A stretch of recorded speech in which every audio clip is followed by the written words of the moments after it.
Olá, sejam todos bem-vindos. Mais uma edição do Conexão Popular, começando aqui pela TV Câmara Taubaté. Você nos acompanhando no canal aberto 4.2, também nas nossas plataformas digitais, YouTube e Facebook. Sempre trazendo um assunto relevante para você, para a sua vida, e hoje é para a sua saúde. Nós temos o prazer de ter aqui no nosso estúdio o Dr. José Roberto Megda, que é palestrante, que é professor e que é médico aqui na cidade de Taubaté, atendendo em Taubaté e também em São Paulo, e presidente da ABRA-SP. E nós vamos falar sobre um evento importante que vai acontecer na cidade de Taubaté, que é a Jornada Pulmão Saudável, além de outras questões da saúde do pulmão.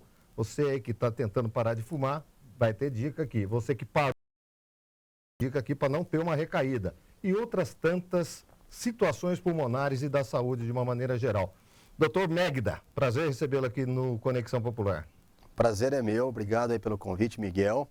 É um prazer enorme falar sobre essa especialidade no mundo da pneumologia, mundo das doenças respiratórias, e é uma oportunidade de a gente levar informação para a população em geral, né? Às vezes a população tem tantas informações, principalmente nesse mundo digital, mas nem sempre as informações são verdadeiras, né? Então, infelizmente, tem muita fake news nesse mundo da pneumologia, e é uma honra estar aqui com você, falando com você e com os telespectadores. Eu já vou pegar um gancho no que o senhor me falou com respeito às redes sociais. Elas têm seu lado benéfico e têm seu lado maléfico e o seu lado irresponsável. Você entra no Google, você quer saber como é que cura uma tosse. Você está com algum tipo de problema que você... que está te incomodando, você entra no Google e você se automedica. Eu queria que o senhor falasse, isso é muito importante, sobre essa automedicação, essa autoconsulta que as pessoas fazem, o risco disso, doutor. Perfeito. Então, esse doutor Google, né? E hoje nós temos um doutor um pouco melhor, que é o doutor ChatGPT. Também. Isso tem uma grande polêmica nisso, porque do jeito que você pergunta, a resposta pode vir de uma maneira errada, né? Eu compartilhei faz muito pouco tempo, só para a gente dar um exemplo, uma pessoa, um paciente que encontrou um nódulo numa tomografia. E aí, o que ele fez? Foi no ChatGPT e colocou, tem um nódulo na tomografia, e colocou o tamanho do nódulo. E o ChatGPT já deu uma probabilidade altíssima de ser câncer de pulmão. Só que o paciente errou, né, na hora que ele perguntou, porque o nódulo estava em milímetros e o paciente perguntou em centímetros. Então, realmente, se fosse em centímetro, a chance era ser muito grande. Só que o paciente perguntou errado. E aí, quando ele chegou na consulta, ele já chegou desesperado, achando que já estava com câncer no pulmão, e depois uma orientação médica acabou resolvendo o problema dele. Então, assim, a internet, o Dr. Google, o Dr. ChatGPT aí, realmente pode ajudar. Principalmente se as coisas são muito mais simples, né? Exemplo, estou com uma tosse com o nariz escorrendo, o que pode ser? Pode ser gripe, pode ser resfriado. Isso qualquer pessoa poderia saber.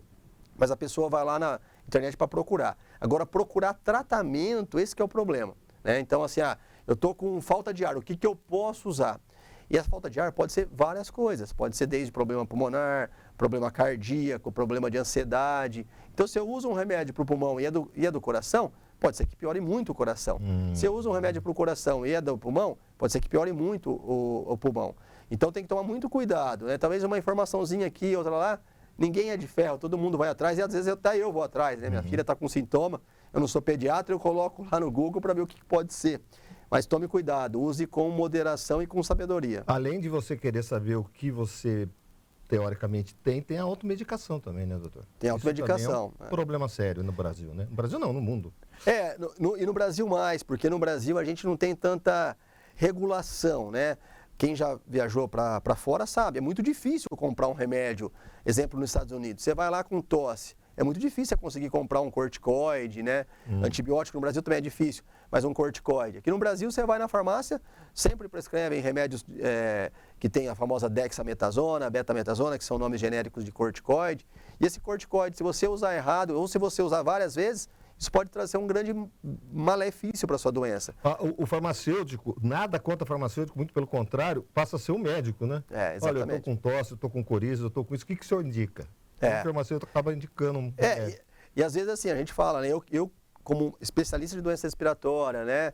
Vejo isso todo dia, às vezes eu erro, então imagina, às vezes você tratar uma doença que pode ser uma doença grave, aguda num balcão da farmácia. É muito complicado, né? Então, assim, usou o remédio, usou o xaropinho da vovó, usou o xarope que você usa e o sintoma persistiu, a dica é tenta passar num médico, de preferência um especialista, se conseguir, porque pode esconder doenças graves aí, esse sintoma de tosse ou resfriado. Doutor, eu quero falar bastante sobre essa situação, sobre o sistema público de saúde, atendimento à população, mas antes eu queria saber sobre a jornada Pulmão Sustentável, correto? Saudável. Saudável, sustentável Isso. Não, saudável. É a primeira edição, não? Então essa jornada... Conta pra gente o que ela vai trazer de novidades e de atendimento e de serviço à população, por favor. Muito bom. Então essa jornada vai acontecer no dia 16/11, né, em Taubaté, aqui do lado, aqui na Avenida do Povo. Essa jornada ela já acontece há muito tempo, só que ela acontecia em São Paulo, capital, né? Então quem que está organizando? É a ABRA, Associação Brasileira de Asmáticos. Todo ano, em mês de novembro, a gente faz essa jornada em alusão ao que é o enfisema pulmonar. E esse ano aconteceu um probleminha em São Paulo, que foi muito bom para nós aqui da região de Taubaté. Porque todo ano a gente faz lá no prédio da Fiesp, na Avenida Paulista.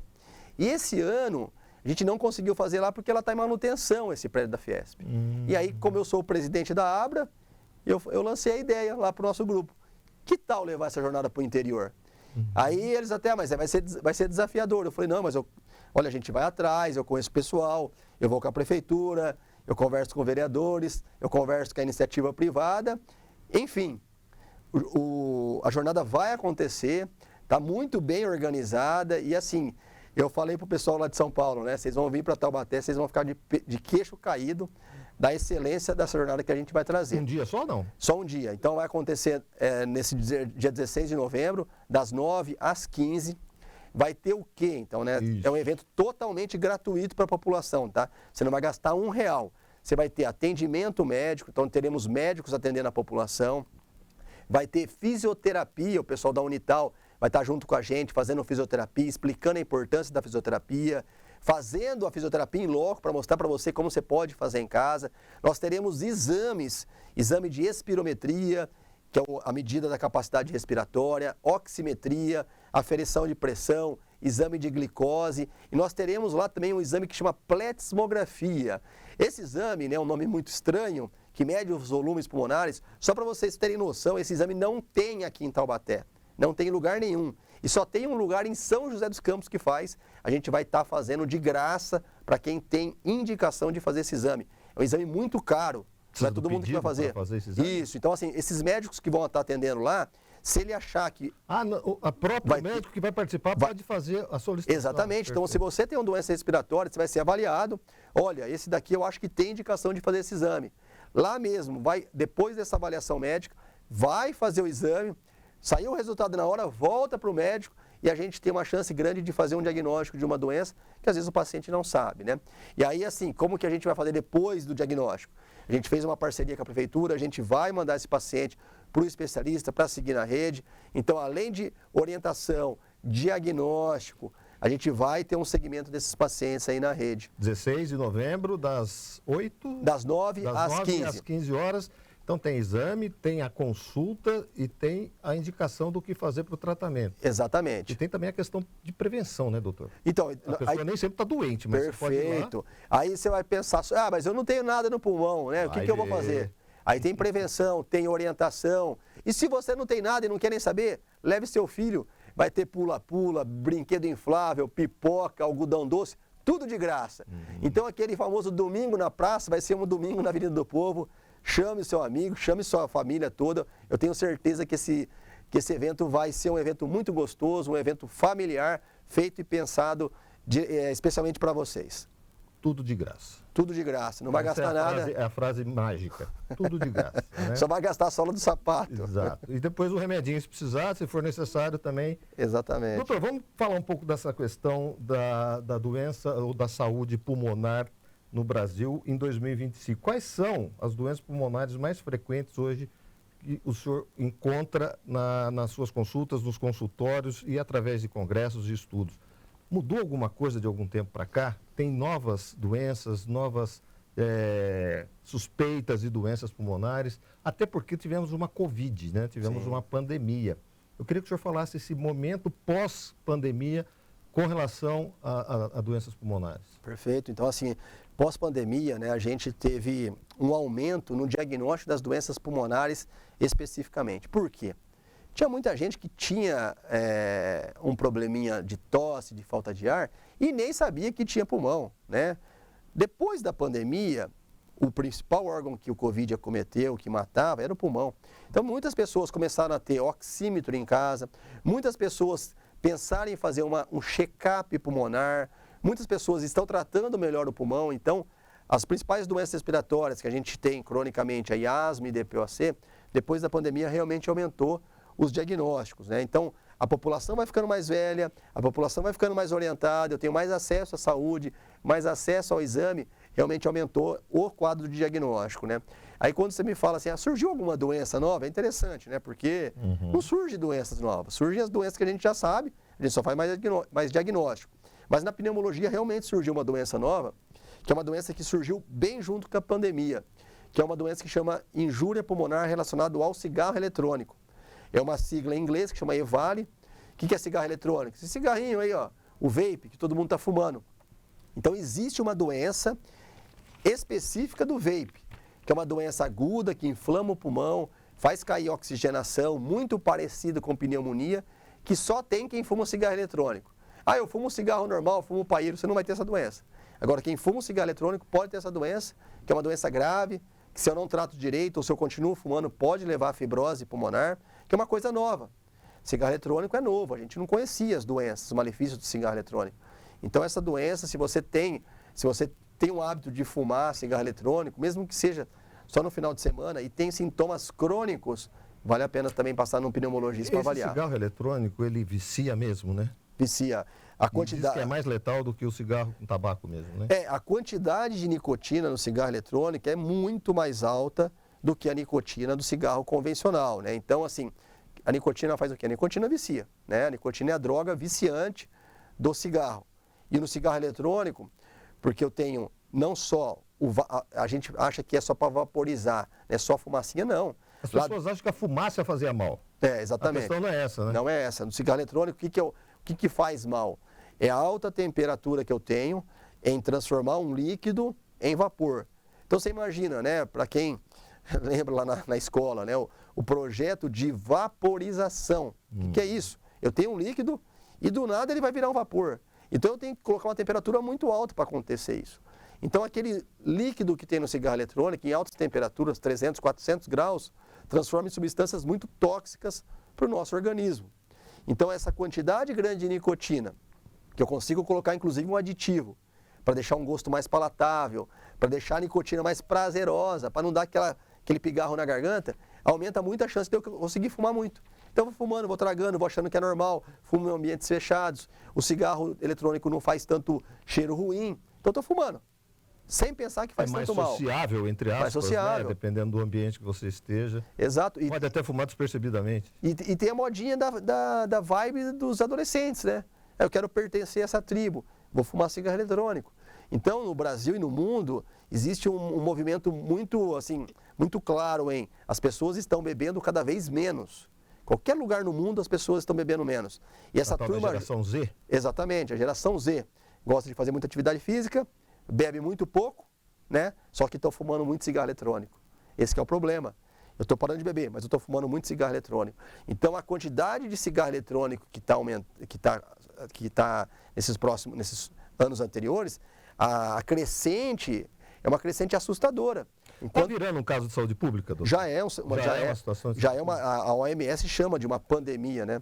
É uma pandemia o cigarro eletrônico, assim como a obesidade. Né? Então, talvez nos próximos 10, 20 anos, o cigarro eletrônico vai passar o cigarro convencional em mortes, em causas de mortes que a gente chama de causas de mortes evitáveis. Na contramão, os danos do cigarro convencional diminuíram no sistema público?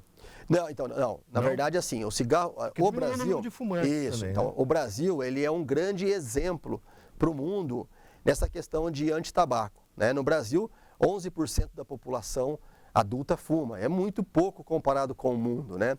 Então, exemplo, na França, 35% da população da França fuma, né?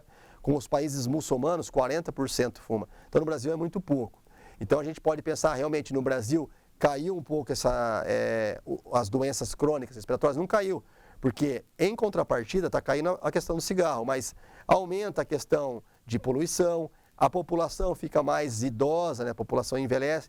Então o diagnóstico de enfisema pulmonar, que é a principal doença que está relacionada ao cigarro, está aumentando.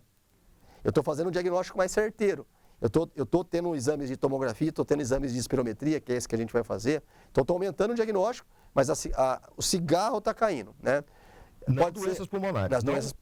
Por causa do meio ambiente, da poluição, entre outros fatores. Mas causados pelo cigarro convencional diminuiu? Não, ainda não. Ainda a gente não percebeu isso, porque a população está envelhecendo.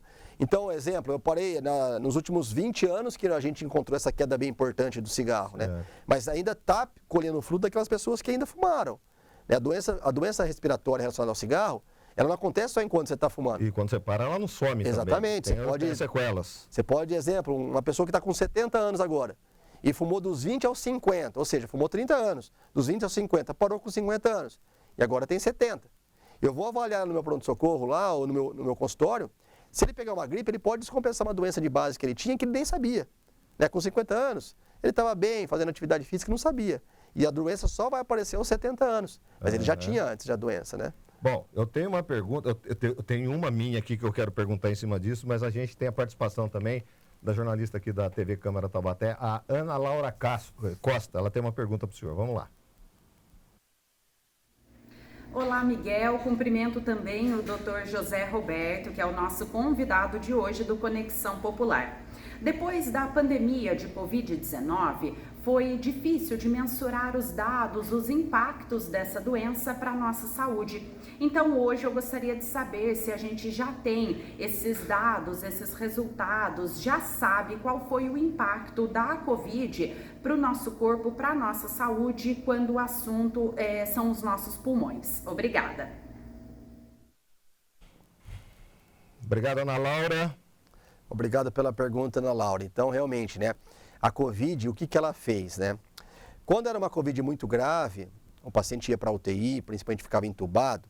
Esses pacientes que não morreram, que muita gente morreu entubado, né? Os pacientes que não morriam, eles têm uma chance grande de ficar com sequela pulmonar. Fibrose pulmonar. A doença foi tão grave que machucou tanto o pulmão, inflamou tanto o pulmão, que depois que ele saiu, ele continua com fibrose. Então, eu tenho muitos pacientes no meu consultório, inclusive com pacientes que estão afastados definitivamente, 30, 40 anos, que trabalhavam em grandes empresas aqui de Taubaté, estão afastados por conta de uma sequela tão importante no pulmão. E alguns deles, inclusive, usando oxigênio até hoje, tá? Então, isso é um problema grande, imagina, um problema imensurável para a saúde pública. Pegar uma pessoa que trabalhava economicamente ativa com 30 anos e aposentar essa pessoa, né? Então, é um problema muito grande. E outra coisa que a pandemia nos trouxe foi o que a gente chama aqui de acordar a doença que estava, entre aspas, adormecida. Muitos pacientes, né, estão passando comigo porque tinha bronquite ou uma asma lá na infância e nunca mais teve nada. Passou 20, 30, 40 anos sem ter nada. Depois que pegou o Covid acordou a doença, né? A gente fala que reativou. Então ele já tinha uma doença que estava quietinha, parada, lá dormente. Pegou o Covid, esse Covid descompensou e desde então, desde a Covid, está apresentando doenças respiratórias, tem que tratar, voltou a asma, voltou a enfisema. Então, essas são as duas principais alterações que a pandemia do Covid nos trouxe. Mas, por outro lado, tem pontos positivos, né? Igual eu falei, tem muita gente que começou a olhar com outros olhos, com mais carinho o seu pulmão. Então, procurou mais para fazer diagnóstico, está fazendo mais tomografia. Muita gente que fumava, Covid era um fator de risco, é uma doença muito grave em quem fumava. Então, muita gente parou de fumar, muita gente reduziu o cigarro durante a pandemia e após a pandemia, né? E uma coisa que, infelizmente, não mudou, e isso daí a gente fica até chateado, a população, né, que a gente falava, usa máscara, lógico, não vai ficar usando máscara na rua, né? Não faz sentido nenhum. Mas quando você está doente, quando você está com gripe, com febre, gente, isso daí qualquer lugar do mundo faz. Assiste as televisões aí no Japão. Eu tô doente, eu vou colocar uma máscara, eu vou andar de metrô, eu não vou visitar meu pai e minha mãe que são mais idosos. Isso a pandemia a gente achou que ia trazer. Empatia, né? Essa conscientização, mas não trouxe. Então eu estou lá no meu consultório, às vezes eu vou estar atendendo um paciente, o que você tem? Não, eu estou com febre, estou achando que é gripe, e o cara está lá esperando na consulta, cheio de paciente doente, o cara lá está tossindo, está com febre, não tem nem a consciência de falar, opa, eu estou doente, deixa eu sentar do outro lado, ou eu estou doente, deixa eu colocar uma máscara. Então isso é fundamental, porque você passa para as outras pessoas. E você pode passar para uma pessoa tão vulnerável que, infelizmente, pode ser grave, né? Doutor, foi uma pandemia que assustou o mundo mesmo. Em nível Brasil, aprendemos alguma coisa? O Brasil hoje, por exemplo, se acontece não uma pandemia, mas algum surto, alguma coisa de nível respiratório, o Brasil está preparado? Aprendemos alguma coisa com essa pandemia, na dor? Eu acho... Sistema de saúde, enfim. Eu acho que assim, né, eu vou morrer e não vou ver outra pandemia dessa forma, né? Deus quiser. Realmente foi uma coisa assim que abalou o mundo. Eu acho que no Brasil o que mudou é principalmente nessa questão de prevenção, né? Muita discussão em relação à vacina, e aí a vacina do Covid é um capítulo à parte, mas assim, a importância da vacinação de doenças respiratórias, principalmente de vacina da influenza, vacina de pneumonia, então eu vejo muitas pessoas procurando prevenção, né? Parar de fumar. Doutor, como que eu faço? Então, por isso que até o tema da nossa jornada, né? A nossa jornada é pulmão saudável. Como que eu faço para ter um pulmão saudável? Então, eu tenho um período pré-pandemia, que eu atendia os pacientes que iam totalmente doente, só ia paciente doente no pneumologista, diferente de um ginecologista, um urologista. Nunca fez parte de check-up. Nunca fez parte de check-up, exato. Isso hoje está sendo mais frequente. Por que você veio aqui? Doutor, eu nunca fiz um check-up no pulmão. Eu quero ver se meu pulmão é bom. Ou, doutor, eu já fumei faz 20 anos, mas eu nunca fiz uma tomografia. Eu quero fazer uma análise, né? Então, isso a gente está vendo, coisa que a gente não via. Então, eu acho que isso é reflexo da pandemia. Né? Em relação a atendimento médico, a mudança no sistema de saúde pública, eu acho que o Brasil ainda não está preparado, né, para enfrentar coisas mais importantes. O nosso SUS é bom, mas ainda ele é muito capenga, né? Então, do mesmo jeito que você consegue fazer um transplante de coração pelo SUS, e entra na fila e não gasta nada, né? Vai ser mais de 1 milhão. 2 anos para arrancar uma unha. Exatamente. Mas nós temos uma que vai ao encontro do que o senhor está dizendo, uma participação também do nosso jornalista, o repórter Lincoln Santiago. Vamos lá. Oi, Miguel. Boa tarde, doutor José Roberto. Hoje eu vim trazer para vocês 2 dúvidas aqui na nossa participação no Conexão Popular. A primeira é em relação à parte financeira aí da Secretaria de Saúde, porque a gente tem a informação de que o orçamento da Secretaria de Saúde ele tem sido ascendente, ele tem crescido nesses últimos anos. Em 2024, por exemplo, o valor do orçamento foi 462 milhões de reais. Em 2025, ele foi 508 milhões de reais. E para o ano que vem, está previsto o orçamento de 542 milhões de reais. A minha pergunta é a seguinte, doutor. Mesmo com esse orçamento, com esse valor todo na área da saúde, essa pasta, essa área, é uma das que a gente mais vê reclamação por parte da população, seja em relação a atendimento, a falta de leitos, né, nos hospitais. Esse valor do orçamento para a saúde, ele é suficiente realmente ou não, ele é insuficiente, ou então ele é mal gerido? Na sua opinião, como que você vê essa questão da administração do dinheiro na área da saúde? E minha outra pergunta está relacionada a esse rapazinho aqui. É o meu filho, o Álvaro. Ele está com 8 anos, ele sofre de asma e durante muitos anos ele fez uso da bombinha, né? Ele faz ainda uso da bombinha com espaçador. Para quem não sabe, o espaçador é essa peça aqui que a gente usa, né, para poder fazer a aplicação do remédio nele, e ele tem uma dúvida com relação a isso. Qual que é, Álvaro? Quando que eu vou parar de usar esse espaçador? Não sei se vocês escutaram aí, mas ele perguntou com que idade que ele vai poder parar de usar o espaçador, vai poder usar a bombinha diretamente ali, né, na aplicação na boca. Bom, eram essas as nossas dúvidas. Eu agradeço aí, um bom programa para vocês. Até logo. Obrigado, Lincoln. Doutor, por favor, primeiro a nossa consulta ao Álvaro, né? Cuidadinho. Boa, Álvaro, eu gostei, hein? Então, assim, esse espaçador, Álvaro, ele vai ajudar você a usar a medicação mais corretamente, né? Você tá vendo, é uma bombinha. Diferente de um comprimido. Um comprimido, se você toma, ele vai pro estômago e fez a função. A bombinha, ela tem que jogar o remédio lá dentro do pulmão e principalmente mais na parte de fora do pulmão. Então, não é tão fácil usar a bombinha. Essa bombinha de spray, principalmente, é uma bombinha que tem que ter uma sincronia importante. Você tem que apertar, puxar, prender o ar, né? O Miguel sabe muito bem aí. Então, assim, essa bombinha, o que acontece? Se eu não uso direito, ela não vai fazer o efeito direito. Eu sempre brinco com o paciente, eu vou te dar uma Ferrari, só que se você não tiver saber dirigir, meu amigo, você vai bater ali na esquina e não vai adiantar nada. Então, o espaçador, em criança, principalmente abaixo de 10 anos, e não é uma regra, tá? Eu tenho criança com 15 anos, adolescente com 15 anos que não sabe usar, eu tenho paciente, criancinha com 7 anos que já sabe usar direto. Então, eu tenho que avaliar caso a caso, mas geralmente até os 10 anos a gente dá uma preferência em usar o espaçador.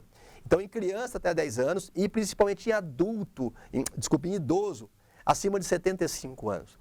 Então, o idoso, né, até mesmo tem muitas preocupações, às vezes a memória começa a ficar um pouquinho mais fraca, às vezes a coordenação motora, a força do idoso, ele não vai conseguir usar essa bombinha corretamente. Então, o que eu mais vejo é o idoso usando bombinha errado. Passa na consulta, doutor, estou usando essa bombinha, cadê? Usa aqui na minha frente. Ele aperta, sai tudo para o lado. Tá errado. Ou ele usa de ponta cabeça, está errado. Então, o espaçador, ele acaba sendo um grande aliado no tratamento das doenças respiratórias. Então, na dúvida, eu falo para o paciente, traz o espaçador, usa aqui. Aí usou com o espaçador. Aí eu falo, vamos tentar usar 100? Aí eu tiro o espaçador e faço ele usar 100. E aí eu, como médico, eu consigo avaliar. É mais fácil usar isso. Da maneira como se utiliza. O espaçador, essa sincronia de apertar e puxar, eu não preciso ter com o espaçador. O espaçador eu posso apertar e depois eu posso puxar. Ou em paciente que não tem essa coordenação, mesmo assim de puxar, eu posso colocar o espaçador, aperto e ele fica respirando lá. Na máscara, né? 5, 6, 7 vezes e vai ter uma deposição pulmonar mais adequada. Então, ele auxilia a deposição da bombinha lá dentro do pulmão, tá? Então, Álvaro, você aguenta um pouquinho, né, até tirar o espaçador. Doutor, 542 milhões o orçamento previsto para 2026 na saúde municipal, no Sistema Municipal de Saúde de Taubaté. É pouco, é muito, é mal gerido? O que tem que melhorar na nossa saúde pública? Eu sei que o senhor é um grande observador do sistema público de saúde. Sim, então assim, é muito dinheiro, né? Em dinheiro, falando em quantidade de dinheiro, é muito dinheiro. E que bom que está aumentando, né, esse valor. Eu vejo, e alguns anos que eu estou em Taubaté, né, eu vim de São Paulo, eu estou há 11 anos em Taubaté. E eu sempre falei, o grande problema, pelo menos eu como médico olhando, o grande problema da saúde pública, o grande problema de Taubaté é a saúde pública. Então, assim, Taubaté é um município muito rico e não tem um hospital. Então, eu vejo o paciente meu que às vezes não tem convênio, né?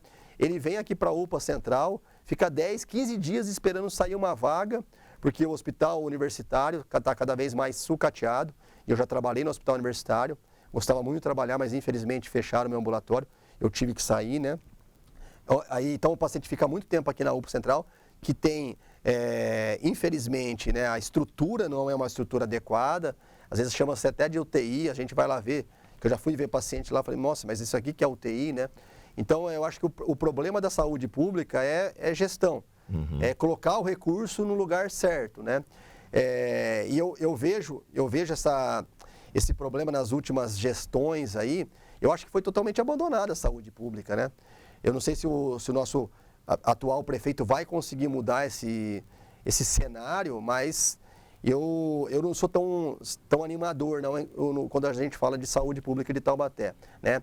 Pensando na minha linha de pneumologia, saúde pública de pneumologia, hoje nós somos um município muito privilegiado, porque tem uma colega atendendo na prefeitura, que eu sei que tem uma colega atendendo, e temos 2 colegas atendendo no AME. Então, a população de Taubaté, pensando na saúde pública, seja ela AME, governo e saúde do município, está bem gerida. Por que eu falo isso?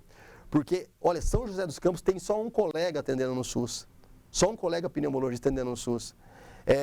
Pindamonhangaba tinha um colega, agora não tem nem especialista em pneumologia, não tem nenhum colega especialista em pneumologia. Jacareí no SUS, não tem nenhum colega. Caçapava, não tem nenhum colega pneumologista atendendo. Então, Taubaté, pelo AME e por essa colega que atende no SUS, está sendo bem privilegiada. Tanto que quando a gente foi organizar esse evento especificamente da jornada do Pulmão Saudável, eu fui pegar a fila de pacientes que precisam usar espirometria, eu fiquei até surpreso.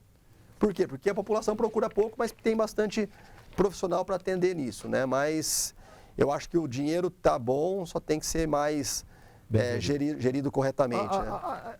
O número de postos de atenção básica na cidade de Taubaté é muito grande. São dezenas de postinhos, de UPAs, de PAMOS. Unidade Básica de Saúde, PAMO. Unidade Básica. Essa estrutura, ela é pesada ou é necessária? Porque quanto mais pesado, menos ágil. Como é que o senhor vê isso? Então, eu acho, quando a gente fala de saúde pública, é uma tendência meio que mundial, inclusive fora do Brasil a gente vê isso, né?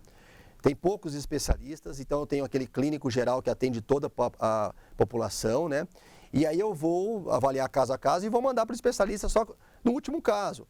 E o especialista pode avaliar, inclusive, e devolver, né? Então, assim, a rede pública, nessa atenção mais primária, que é a atenção primária que eu falo, UBS, PAMO, não emergência, né? Isso é fundamental. Então, assim, é que, claro, né, não pode ficar muita gente sem fazer nada, muita gente perdida, mas essa rede maior é necessário, porque eu vou desafogar o atendimento. É importante. É importante, é. Tá. Então eu vou desafogar essa necessidade de ir no pronto-socorro, essa necessidade de pagar uma consulta com um especialista, que geralmente é mais caro, né? Só que aí falando do lado médico, eu vejo cada vez mais médicos mal formados, né? Não capacitados para fazer esse atendimento.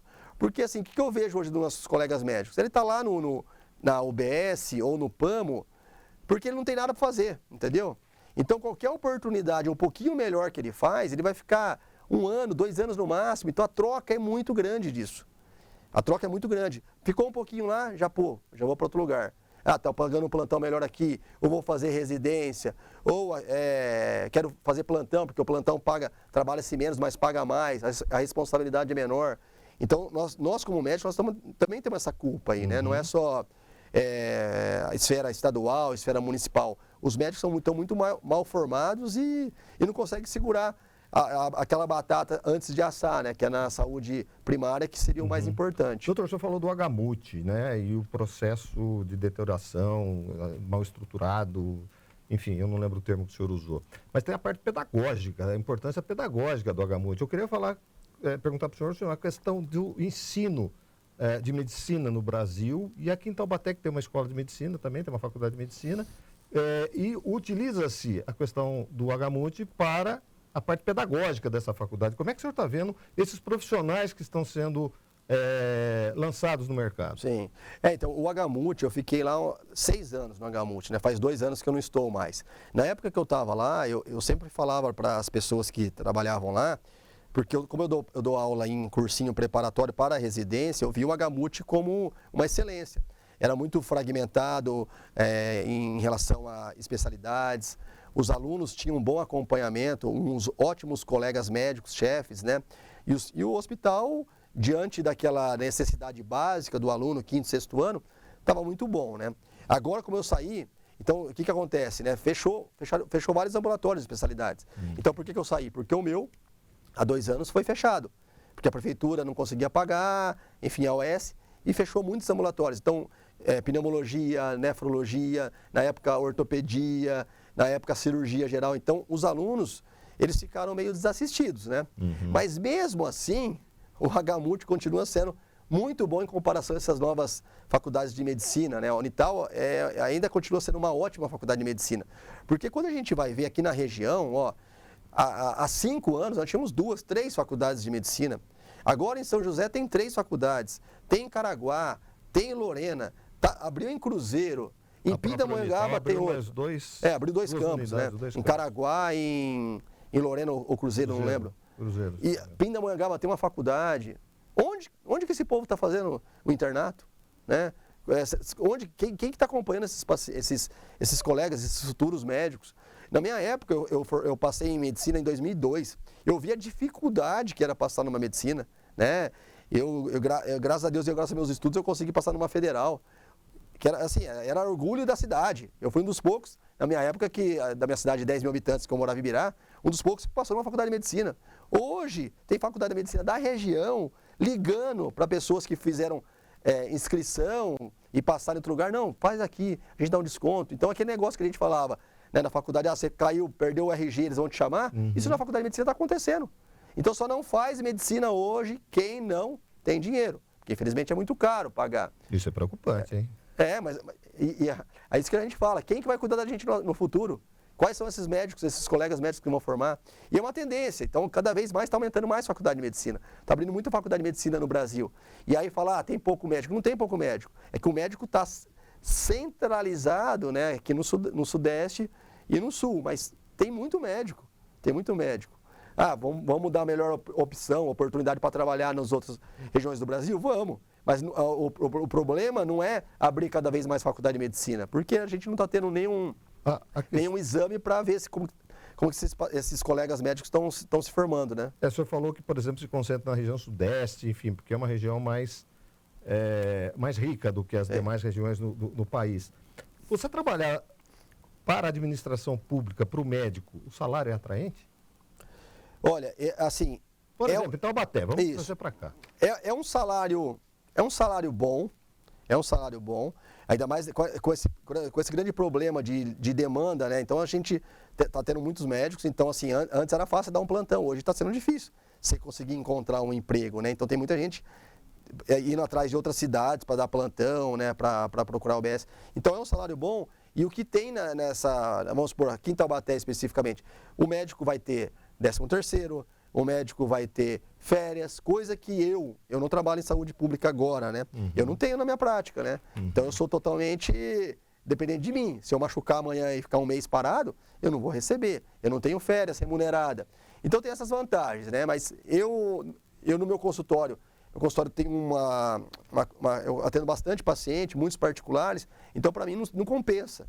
Eu já vi os valores, para mim não compensa sair do meu consultório e fazer saúde pública pensando do ponto de vista totalmente financeiro. A gente vê muito isso, falta especialista disso, especialista daquilo, mas aí também o salário que é oferecido pela prefeitura não atrai nenhum profissional. Não atrai, exato. Não é isso? Então não é bem assim também. Não, é porque é um salário bom comparado com a população em geral, né? Porque às vezes a gente vai falar salário ruim, né? Não é um salário, mas o médico consegue ganhar muito mais trabalhando na saúde privada, né? É que a oportunidade está cada vez menor. Porque tá tendo muito especialista, cardiologista em Taubaté. Cardiologista em Taubaté e ortopedista em Taubaté, qualquer que tá igual farmácia. Toda esquina tem um, né? Eu ainda bem que eu fiz pneumo, que pneumo não tem. Então o povo passa comigo mesmo eu sendo ruim, não tem oportunidade. Vai ter que passar. Só tem 2, 3 pneumologistas em Taubaté, né? Mas a gente sempre brincava, né? Daqui a pouco você vai ver médico sendo motorista de Uber, nada contra motorista de Uber, né? Entendi. Mas está quase chegando a isso. Os colegas não conseguem mais dar plantão. Por isso que a especialização, fazer uma especialidade vale a pena. Você tem que cada vez mais ser especialista em um assunto, porque é isso que a medicina está pedindo. Ser bom no assunto. Ser bom no assunto. Tem mais uma pergunta da jornalista amiga, querida, Fernanda Ribeiro. Vamos lá. Olá, Miguel. Olá, doutor. Hoje eu trago uma dúvida de mãe. Eu tenho uma filha em idade escolar, de 8 anos, e tenho uma de 1 ano e meio. Como que a gente faz, doutor? Que dica que o senhor daria para que essa pequenininha não pegue tanto as doenças respiratórias que a irmã acaba pegando na escola e traz para casa, né? O senhor tem alguma dica, de repente, para aumentar a imunidade ou algum procedimento aí para evitar que esse vírus chegue até a irmãzinha? Eu acho que pode ser uma dica útil para mim e para um monte de mãe aí que tem mais de um filho e que sofre com isso. Obrigado, Fernanda. Contágio. E hoje, tempo seco, poluição, tudo contribui, né, doutor?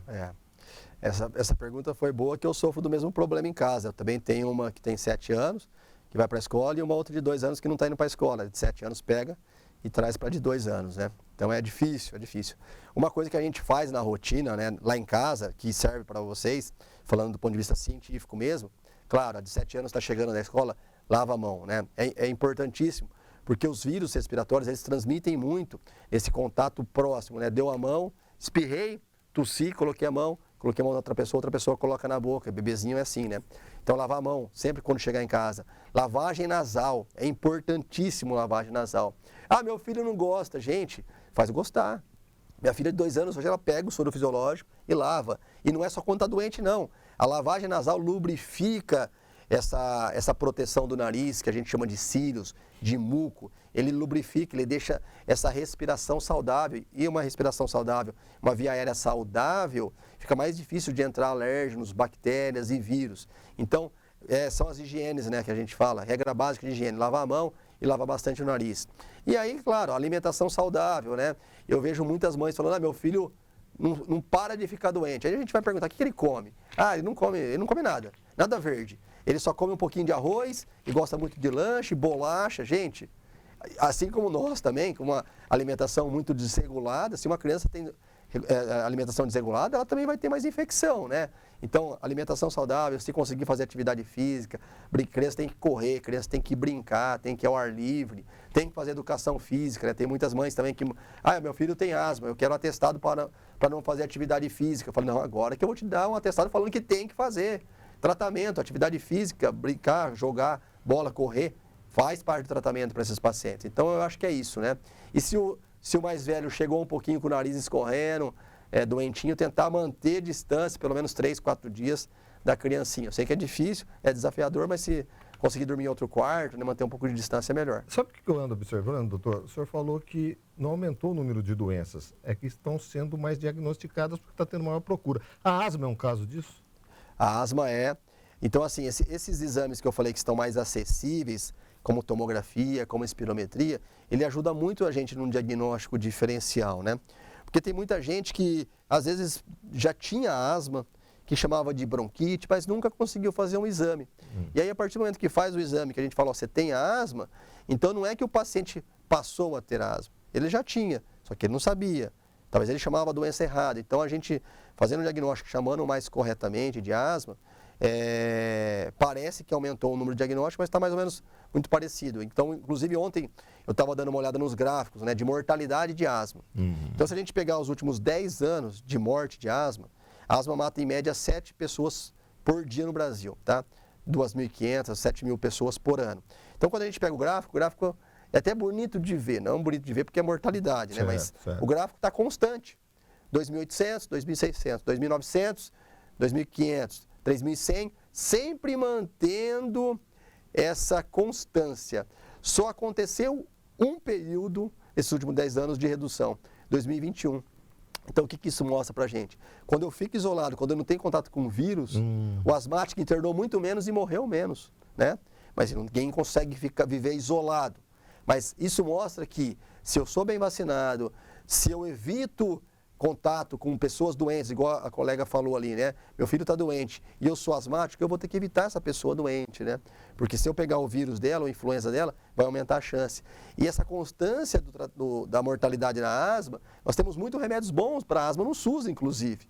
Então, a gente não está tratando ou o paciente não está tratando direito. Existe prevenção para asma, não? Prevenção, existe o tratamento, né? Então, assim, o asmático, se ele trata, dificilmente ele vai morrer. Só que o problema do asmático, ele começa a tratar, ele melhora, ele para de tratar. E aí, nesse momento que ele parou de tratar, ele pode pegar uma crise, inclusive uma crise grave que mata. Se o paciente entendesse que é uma doença crônica, assim como hipertensão, diabetes, problema de tireoide, que eu tenho que tomar remédio todos os dias, o asmático teria uma vida muito melhor e mais saudável. É como, doutor? Bombinha. Bombinha. Então, bombinha, e não aquela é só bombinha. Em crise, tem todo exatamente. Dia utilizar a bombinha, é isso? Exatamente, aquela bombinha que o Álvaro, né? O Álvaro mostrou, aquela criancinha, aquela bombinha que ele mostrou, tem corticoide inalatório. Corticoide é anti-inflamatório. Então, todos os dias o paciente asmático tem que usar corticoide inalatório através de bombinha. Né? E lembrando que bombinha não mata, não vicia, não dá arritmia cardíaca, não piora o pulmão. A bombinha é um tratamento que vai trazer muito mais benefícios que malefícios. O senhor é atuante nas redes sociais. Eu queria saber de que forma que o senhor utiliza essa ferramenta e a importância que ela tem, por exemplo, de levar informação. Boa, então assim, eu acho que você já falou bem, né? Como que usa essa ferramenta. Eu acho que a rede social é uma ferramenta importantíssima para levar informação. Então, eu particularmente, nas minhas redes sociais, eu falo muito mais para o público leigo, né? Tem médicos que gostam de falar para médico, eu já gosto de falar para o público leigo, para levar realmente essas informações verdadeiras. Porque no mundo tem muito pilantra, né? E na medicina não é diferente. Então, tem muitos colegas médicos querendo vender soluções, né? Ele quer encontrar um problema para vender uma solução, que às vezes é uma solução mais para a solução do bolso do próprio colega da saúde, aí, do médico ou de outra área. Então, assim, eu falo muito de prevenção de doença, de importância de vacinação, eu falo muito de tratamento, de como ter uma vida mais saudável. E eu vejo que a população gosta muito, a população é muito carente disso. E aí quando a gente vai ganhando uma certa notoriedade, né, um certo respeito, isso acaba respingando na gente. Então, hoje no meu consultório, mais de 70% dos pacientes que vão novos, eu sempre pergunto, por que você veio? Ah, eu te vi no Instagram. Ah, eu te vi na televisão, eu te vi na TV Câmara. Porque a gente vai falando a linguagem que o paciente quer, né? O paciente não quer que... Imagina você vem aqui que fala um pouco da asma. Olha, a asma é uma doença inflamatória crônica que acomete as pequenas vias aéreas. O paciente está de saco cheio já de ouvir essas coisas. O paciente quer quem fala a língua dele, porque ele vai entender o que é a doença. Olha, você tem asma inflama seu pulmão, se você não tratar, você vai morrer. Se você não tratar, você não vai ter uma vida normal. Você, quando ficar velho, você vai ficar com o pulmão ruim. Vamos usar bombinha não mata. Usa a bombinha aqui na minha frente, vamos ver como que você vai usar. Entendeu? Então, assim, eu gosto de ser atuante dessa forma na rede social. E há interação? Demais. Muita. Demais. Ainda bem que a maioria das pessoas interagem para o bem, né? Sempre tem uns malas lá, para de falar isso, você está falando errado. Você está defendendo, você está falando mal do cigarro eletrônico, o cigarro eletrônico não é mal. Eu fumo e não sinto nada, que negócio, né? Fumo maconha faz 10 anos e não vicia, não estou viciado. Cigarrinho de palha, aquele que as pessoas... Às vezes Sabiá. eu parei de fumar, agora eu só fumo aquele cigarrinho. É ruim? Faz mal também. Faz mal também. E a palavra é assim, qual que faz mais mal? É que o cigarro de palha, né? É difícil você pegar uma pessoa que fuma 20 cigarros de palha. É difícil. Senão ele vai ficar tão fedido que ninguém ia conseguir chegar perto dele, né? Então fuma 2, 3. Aí claro que faz menos mal do que quem fuma um maço de cigarro. Porque quantidade é importante, mas faz mal também. Se você tem uma doença respiratória, uma rinite, uma asma, se você fuma um cigarro de palha, você sabe que você vai ter mais chance de ter crise. Doutor, para a gente fechar, fala mais uma vez sobre a jornada Pulmão Saudável, convocando essa galera para ir lá. Você que não tem oportunidade de ir no médico, enfim, ou está na fila para um especialista, olha a oportunidade que está acontecendo aqui em Taubaté, dia 16. Dia 16 de novembro, então das 9 às 15 horas, na Avenida do Povo. Até às 15. Até às 15, isso. Um evento totalmente gratuito para a população. Então, se você tem algum sintoma respiratório, né, tosse, falta de ar, se você tem chiado no peito, se você tem algum filho, algum parente que tem esses sintomas, essa jornada é para você, tá? Porque lá, se você não tem condições, às vezes, de passar no especialista, tem muita gente que tem doença respiratória que nunca ouviu um pneumologista, nunca teve um contato com um pneumologista. Lá você vai ter oportunidade, nós estaremos em 3 pneumologistas, em 4 médicos clínicos gerais, para dar orientação para vocês, para fazer um atendimento. E, exemplo, vai passar comigo, olha, seu Zé, você está com falta de ar, cara. Você fuma, pode ser que você tenha DPOC, enfisema pulmonar. Vai lá fazer o exame, seu Zé. O seu Zé vai fazer o exame, em meia hora volta com o exame em mãos, sem gastar R$1. Eu vou fazer o diagnóstico do seu Zé e vou encaminhar para o lugar adequado. Ele vai tratar a doença, porque nós temos remédio no SUS, grátis, e ele vai ter uma vida melhor. Mas se você falar, não tem nada disso, tem alguma vantagem lá? Vai ter pula-pula, brinquedo inflável para o seu filho, para o seu sobrinho, vai ter algodão doce, vai ter pipoca, vai ter muita coisa. Eu também não quero ir. Vai ter palestra médica, vai ter música boa, vai lá. E eu não estou sentindo nada, vai também. Vai também. Para ver se está tudo bem. Vai fazer um check-up lá, vai ter fisioterapia ajudando, vai ter um monte de exame. Vai ser uma coisa que Taubaté nunca viu, né? Já teve outras campanhas de hipertensão, do câncer de mama, mas da parte respiratória, nunca aconteceu um exame desse tipo em Taubaté. E aqui na região do Vale do Paraíba, nunca aconteceu, né? Doutor, muito obrigado por ter aceitado o nosso convite. E outra, dia 16 é domingo. Domingo. Não é isso? O que facilita também, porque não tem trabalho, não tem escola. Vai, faz o seu check-up de vias respiratórias, do pulmão, não está sentindo nada. Vai ver se não tem nada adormecido, como disse o doutor.